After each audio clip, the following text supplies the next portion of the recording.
Salut, je suis de retour et là je reviens toujours sur la succession.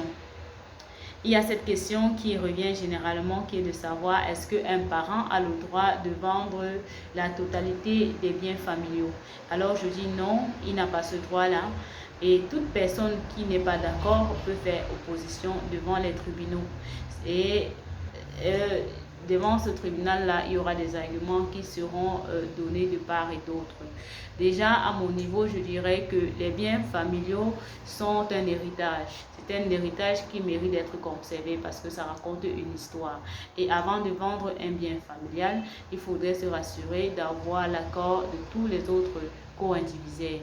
Et il faudrait également que la raison qui nous pousse à vendre ce bien-là soit assez valable aux yeux de tous et aux yeux même de la loi, surtout. Alors, je vais continuer en parlant de la différence qu'on devrait faire entre les successeurs sur le plan traditionnel et les successeurs ou les co-héritiers devant la loi. Sur le plan traditionnel, on a tendance ou encore généralement dans nos traditions, on désigne un successeur pour prendre la relève dans nos familles. Mais ce n'est pas pour autant qu'il a le droit d'hériter et de disposer des biens du défunt comme bon lui semble. Non. Si le défunt a laissé plusieurs enfants, ces enfants-là tous entrent dans la succession. Ils sont tous co-héritiers au même titre que le successeur du village. Donc, le partage doit se faire de manière équitable et une différence ne devrait pas être faite entre les hommes et les femmes parce que comme j'ai dit dans la dernière vidéo, les femmes ont droit à la succession, qu'elles soient en mariage ou pas, qu'elles sont jeunes filles ou pas, qu'elles sont divorcées ou pas, elles ont droit à l'héritage. Alors, après avoir donc éclairci ce point-là, je dirais également que les personnes qui, de près ou de loin, ont contribué à la mort du défunt ne peuvent hériter de ses biens.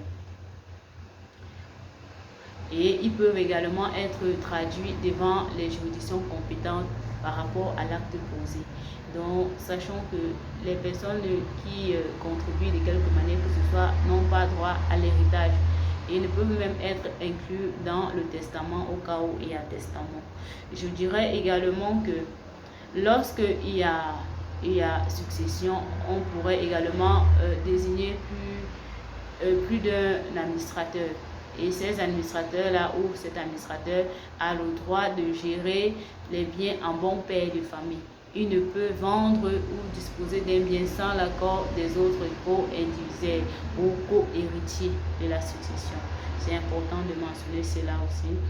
Et pour terminer, je dirais également que comme il est dit que les enfants qui entrent en succession sont les enfants reconnus par le défunt dans leur acte de naissance, il est également possible pour ces enfants-là qui, leurs parents n'ont pas établi d'acte de naissance de leur vivant, d'entrer en concours ou bien d'entrer dans la succession de ce dernier par la procédure de possession d'État.